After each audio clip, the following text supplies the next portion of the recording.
Yeah, and there's like a lot of coaches that try to debunk the usefulness of counter-strafing, but if you actually ask like people that have hit Radiant, if you actually talk to people who are pro, they all counter-strafe. Like every single one of them counter-strafes. Because then the last thing I want to go over with you is a drill that you guys can practice for your dead zoning. And even for advanced players, like if you're Ascendant, Immortal, maybe even Radiant, I know this drill has helped players in that skill level.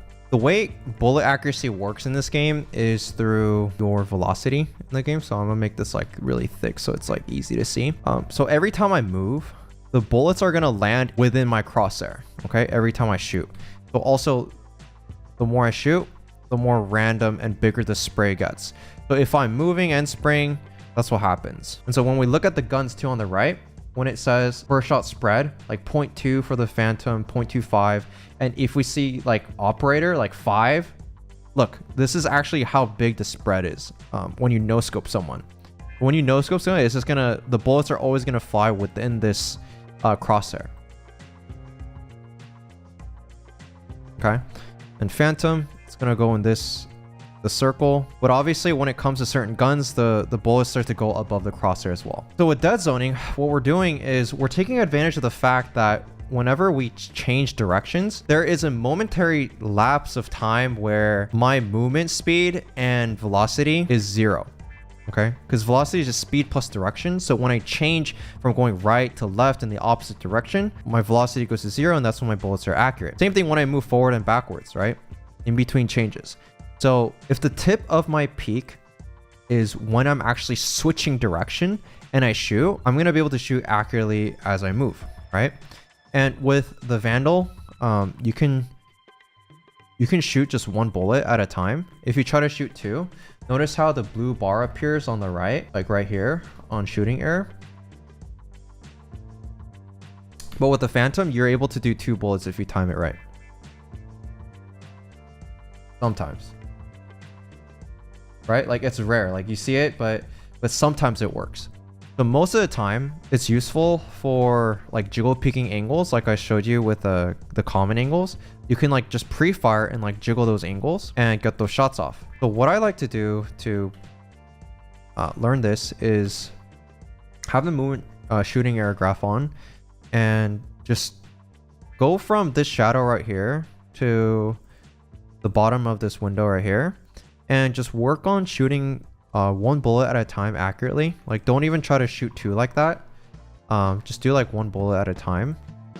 And then this is level 1, and then level 2 is having that distance. Okay, doing it faster. And then level 3 is doing a much shorter distance, and you can actually do it with this pole right here, each side. And if you can't control the tabs, you can also use a Guardian. Okay, and I'm not moving my mouse here. I'm just aiming with my movement. And once I've done that, what I can also do is work on strafing and doing that in a single spot. So now I'm adding tracking, so that's level 4. And what you can also then do is add strafe and track bots like as you are counter strafing. So this is like, I'd say level 5. Like you're not gonna get into situations like this very often in game, but it's helpful. I mean, I guess easier would be like if you just keep things still.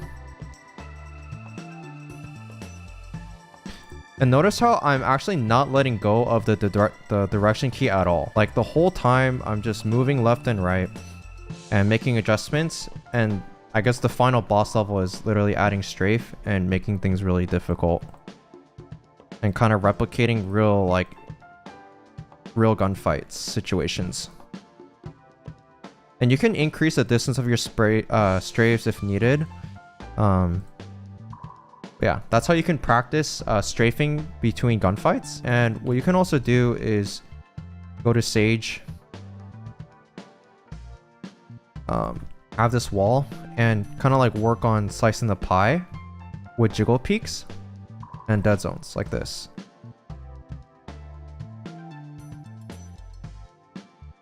Yeah, you can also go behind this pole too, if you want to practice like pre-aiming.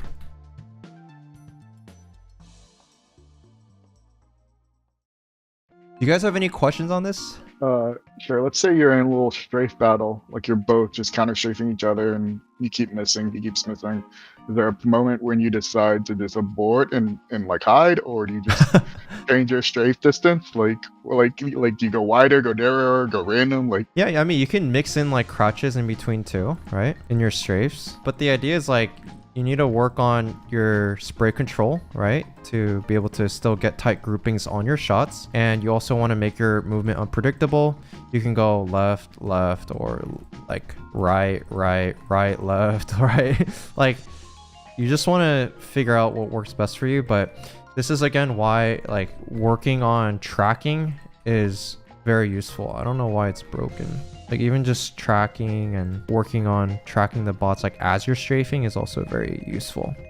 Okay, because you want to be aiming like as you are moving too if someone is strafing.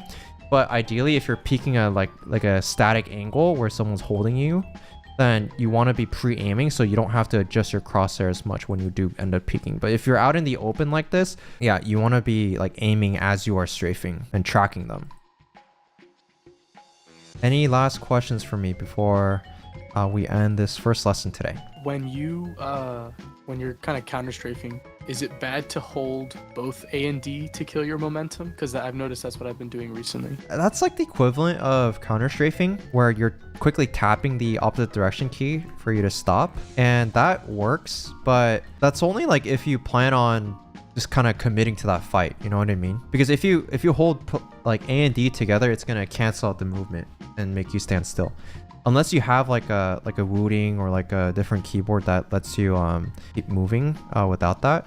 That is also an option. And I recommend you guys to like pick up on counter strafing, because it also where you're moving and tapping the opposite direction key before you shoot. This is because it helps you control the distance of your peaks and makes your movement very precise. So you can practice that as well.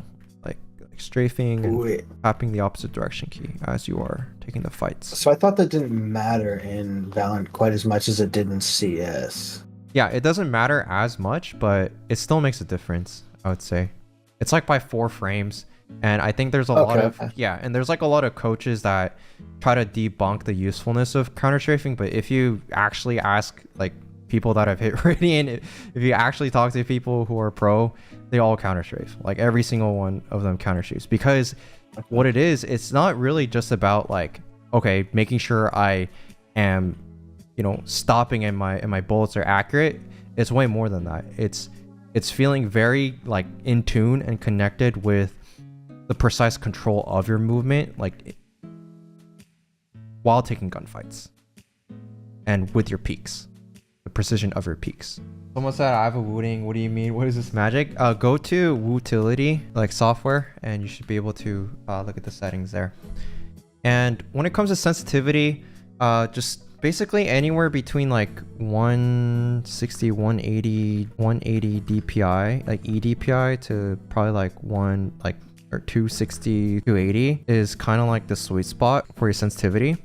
And how you calculate it is if you have like, let's say 800 DPI as your mouse, and if I have like 0.5 in-game sense, then that would mean you have 400 eDPI. So most pros are within that 160 to 280 eDPI range. For me, like right now I'm playing at 800 DPI 0.3. Sometimes I play like 2.7, and you can also just get a feel for having the right sense by just tracking at different distances.